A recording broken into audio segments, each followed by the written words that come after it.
Hi, I'm Kwosa Mayor. I'm here with Africa in Toronto. Kwosa Mayor. So, who is Kwosa Mayor? Who are you? For me, I would say Kwosa Mayor is a go-getter, someone who loves challenges, love to try out new stuffs.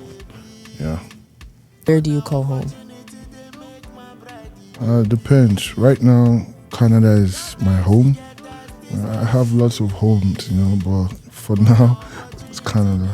Why do you think it's important for Africans to see themselves in music or media such as yourself? For me, I feel like it's important because it shows our heritage, it shows our culture, it brings us in good lights, the negativity going around about we Africans. So that's why I feel it's important. What would you say to African creatives who are just currently trying to turn their passion into a career? For me, I would just say just keep on doing what you're doing because definitely it's not going to be easy. There are going to be ups and downs, but I would just say just keep on pushing. With time, everything will fall into place. Who inspired you, if anyone, musically growing up?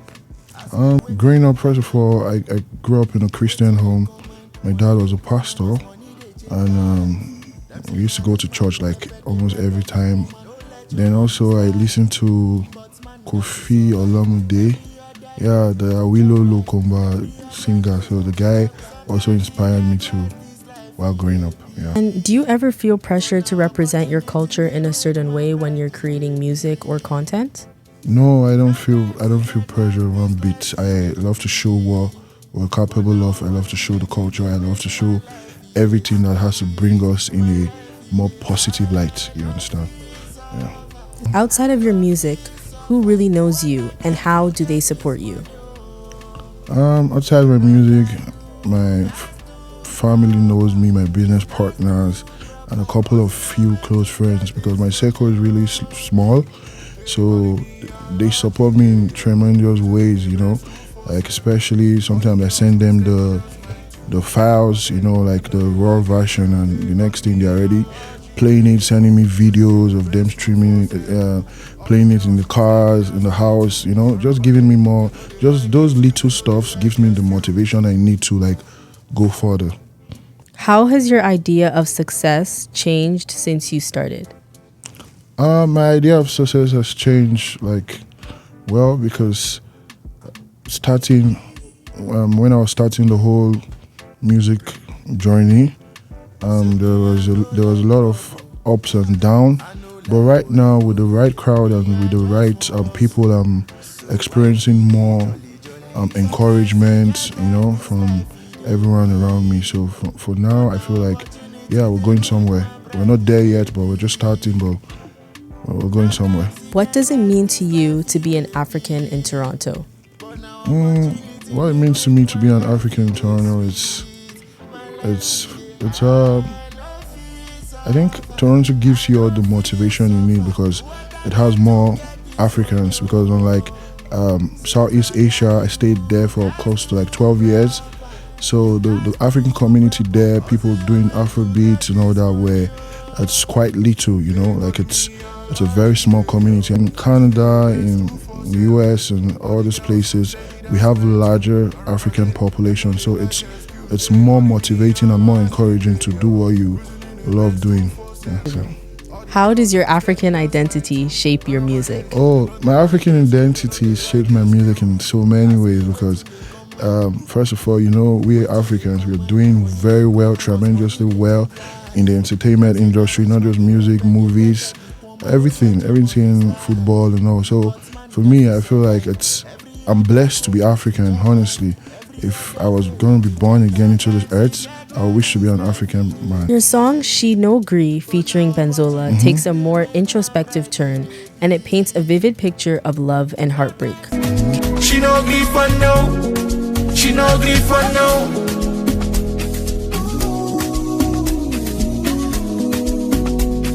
Can you tell us more about the emotions behind this song and the storytelling involved?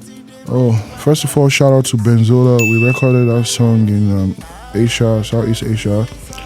He has been one of my motivations making music. He's one of the one of the most talented artists I've ever worked with or came across. So making the song was more of emotion. He just told us how he felt when we were in the studio. Then we just wrote something. Then we made the record and definitely turned out nice and decided to drop it. What made you shift from Afrobeats to Amapiano on your newest project, Sounds from the South? Like I told you before, I love to try new stuff, yeah? So for me, I just felt like it's more about unity. I don't want it to be just Afrobeats. You know, I had to go to South Africa to feature like some nice, amazing artists, like shout out to Musical Guru, Shashi. It was an amazing experience, and doing Amapiano was something I actually wanted to do because it's something we Nigerians and in fact most part of Africa, we actually love the sound. So it's not like that's what I'm going to be doing. I'm still going to be trying new things. Yeah, so more amazing content coming out. Where does the title Sounds from the South come from? From the South. South means South Africa. So Sounds from the South is like sound from South Africa, where it originated from, you know. So yeah, that's where it came from. So sound from the South, sound from South Africa. So we just left it sound from the South. And it has a pretty interesting album cover. Can you explain to us the thought process behind that? So I had the picture in my mind and I told my team that this is what I wanted. So it's the cover shows some good cultural heritage from South Africa, like from the way they dress, from the streets, and I think there is a Nigerian flag there too. So it's just more of unity, bringing we Africans together. Yeah. In terms of your soon to be out project Love, Lust and Levels, what is the story behind that? Love, Lust and Levels has like a couple of mixed emotions. Like it's more vibe, cruise, heartbreak, and love, you know. So it's a lot. And how does it differ from your earlier work? It's different because the last project I delivered was the Sound from the South. So this is more different because I put in like the first track, which is Indiana. I had an Indian musician and Indian artist to take a verse in that song. So right now, since I went to South Africa, I conquered it by dropping Sounds from the South. So I'm also trying to put those Indian vocals into Afrobeats. So yeah, like I told you before, I love challenges. I challenge myself. I'm my motivation. Yeah, so it's going to be amazing. And what does the title of Love, Lust and Levels mean to you personally? Love, Lust and Levels means a lot. Like I said before, I think it means just mixed emotions. Like you can be happy, you can be sad, you can be you can't be angry, just happy, sad, and you can be in love. So whichever mood you are in, I have a track for you in there. So yeah. To get a little more fun, what is your mindset like when you're on set or in the studio?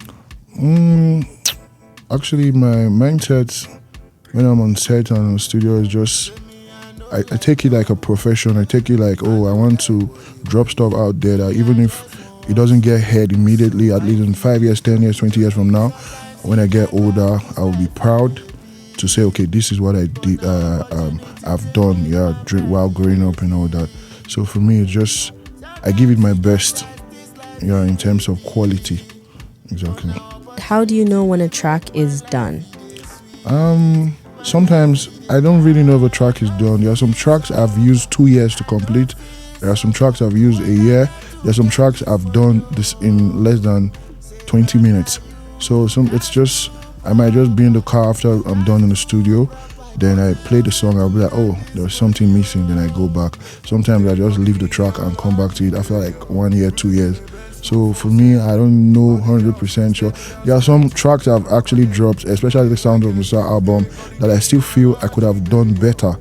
You understand? So, but for me, I don't have like, this is it. I just drop it when I just feel like, okay, we're done creating this masterpiece. And where do you usually draw your creative direction from? I draw my creative stuff from Burna Boy. Burna Boy is my favorite artist like right now. So he motivates me. Then yeah, some other couple of American artists. Then Santan Dave, also from the UK. He's Nigerian, but he stays in the UK. Yeah, so he also motivates me to, you know, just be good in terms of the pen game, the vocals, the creativity, the sound quality, especially. Opportunity they make my life sweet. My life This is Africa into a